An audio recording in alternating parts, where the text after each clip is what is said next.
Hi viewers, అందరికీ నమస్కారం. Welcome to Sravya's recipes. ఇవాళ మన రెసిపీ దొండకాయ చితక్కొట్టేసి ఫ్రై చేసుకోవటం అనండి. అయితే ఇది చాలా సింపుల్ అండ్ ఈజీ ప్రాసెస్ అండి. టైం లేనప్పుడు చక్కచక్క ఫాస్ట్ గా చేసేసుకోవచ్చు.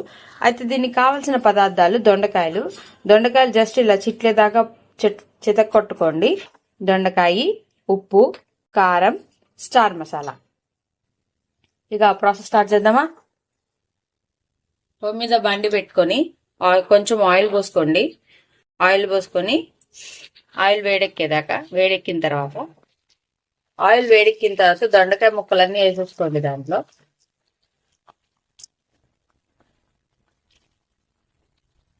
ఇలా వేస్తున్నాం కదండి. దొండకాయలు వేగాలండి.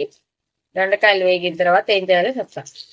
చూసారు కదా, దొండకాయలు అలా వేయించుకోవాలండి. ఇంకా కొంచెం వేగాలి. ఇదిగోండి, చూసారు కదా, మంచిగా వేగింది. అయితే కొంచెం నూనె అయితే ఉంచుకోవాలండి మనకి గ్రేవీ రావడానికి. ఇప్పుడు మనం ఉప్పు వేసేస్తున్నాము. సరిపడా ఉప్పు వేసేసుకోండి. మంచిగా కలిదిప్పండి. మొత్తానికి పట్టాలి కదా, ఒకసారి కలిదిప్పండి. కారం వేసుకోండి. సరిపడా కారం, సరిపడా స్టార్ మసాలా అండి. అంతే, ఒకసారి కలిపి కొంచెంసేపు మగ్గబెట్టి కొంచెం జీలకర్ర వేసుకోండి.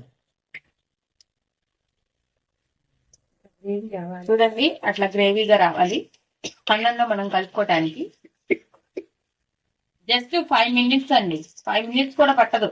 చాలా సింపుల్ అండ్ ఈజీ ప్రాసెస్ అండి. అంతే అండి, అయిపోయింది. చూసారు కదా, మంచి గ్రేవీగా ఎమ్మీగా ఉంది. అంతే అండి, చాలా సింపుల్ అండ్ ఈజీ ప్రాసెస్. ఏ కూరలు లేనప్పుడు వచ్చేటప్పుడు ఏం చేసుకోవాలో తెలియనప్పుడు ఇలా చాలా సింపుల్ గా చేసుకోవచ్చు అండి. మనం ఈ గ్రేవీని రైస్ లో కలుపుకొని తినచ్చు. అంతే, కూర రెడీ అయిపోయింది. ఈ వీడియో కనుక మీకు నచ్చినట్టయితే ప్లీజ్ లైక్ చేసి, షేర్ చేసి, సబ్స్క్రైబ్ చేసుకోండి. Thank you for watching Sravya's recipes.